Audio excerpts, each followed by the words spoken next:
So I stopped at the takeout shop on the way over. Excuse me. Sorry. Stopped at the takeout shop on the way over here, and the girl behind the counter said, "Hiya! Are you having an awesome day?" Which is pretty shitty, because it puts the onus on me to disagree with her. Like, if I'm not having an awesome day, suddenly I'm the negative one.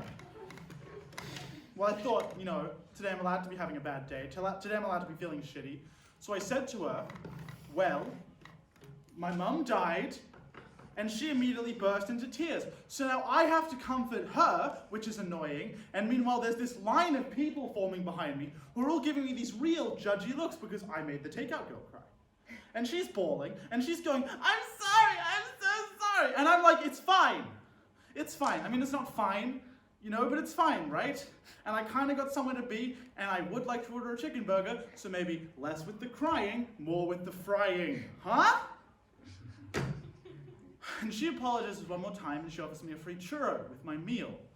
And as I'm leaving, I think I just got a free churro because my mum died. No one tells you when your mum dies you get a free churro. Anyways, that's a tangent. Here I am, my mother's eulogy. Here we go. Who was she? Born 1938, died 2022. One time she went to a parade. One time she smoked an entire cigarette with one long inhale. That's a true story. Watched her do it. Truly a remarkable woman. Can I just say how great it is to be in a room with my mother and I can just talk and talk and talk without her telling me to shut up? I mean, come on, knock once if you want me to shut up. No? Nothing? No? All right. Your funeral. Sorry about the closed casket, by the way.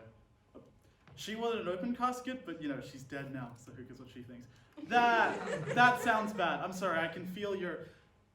Look, the coroner couldn't get her eyes closed, so now her face is forever frozen in this tremendous mask of horror and anguish. Or as my mum called it, Tuesday. Tuesday. My mum called it Tuesday. My mum didn't go gentle into that good night. She went clawing and fighting and thrashing and screaming. There was a lot of screaming. And I was there in those last moments. And they were terrifying, just full of nonsensical screams and cries. But there was this one moment where she looked right in my direction and she said, "I see you." And that's the last thing she said to me. I see you.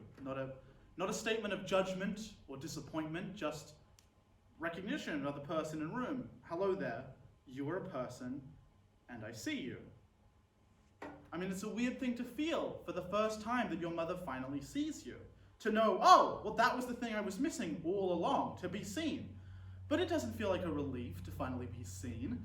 It feels mean.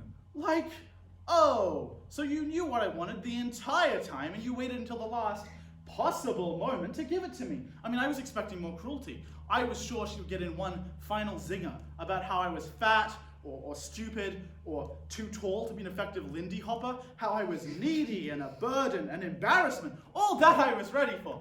I was not ready for I see you.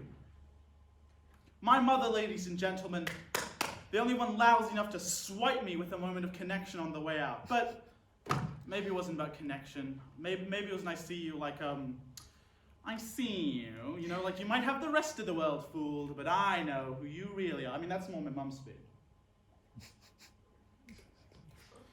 My mum used to host these dinner parties for a supper club in the living room.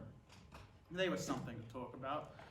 There were skits, magic acts, ethnically insensitive vaudeville routines, but the big finale was always this dance my mother did. And she had this beautiful dress that she only brought out for these parties, and she did this incredible number. It was so beautiful and sad. And we understood each other in a way, my mom and me. My mother knows what it feels like to spend your entire life feeling like you're drowning, with the exception of these brief, rare instances in which you suddenly remember you can swim. But then again, we're seeing on. mostly drowning, and she understood that too, and I understood it, and she recognized that I understood it. We were all drowning together, but there was this understanding that we were drowning together. And I'd like to think that's what she meant when she said, "I see you." My mum would hate it if she knew I spent so much time at her funeral talking. Or maybe she'd think it's funny, her idiot son couldn't even do this right. I mean, she left me no instructions for what she actually wants me to say. But I'm not gonna act like I ever understood how to please that woman, even though so much of my life has been wasted in vain attempts to figure it out. But I keep going back to that moment in the ICU when she looked at... I see you. I see you.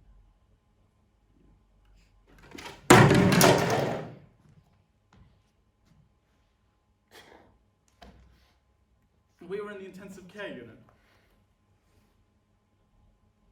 She was just reading a sign. My mom died and all I got was this free churro. You know the shittiest thing about all this? When that woman at the Jack in the Box gave me that free churro, that small act of kindness showed more compassion than my mother gave me her entire goddamn life. Like, how hard is it to do something nice for a person? This woman didn't even know me, and I'm your son. All I had was you.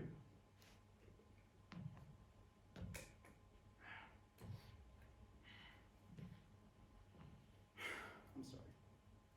My mother was born in 1938. She died in 2022, and I have no idea what she wanted. Unless she wanted what we all want. To be seen.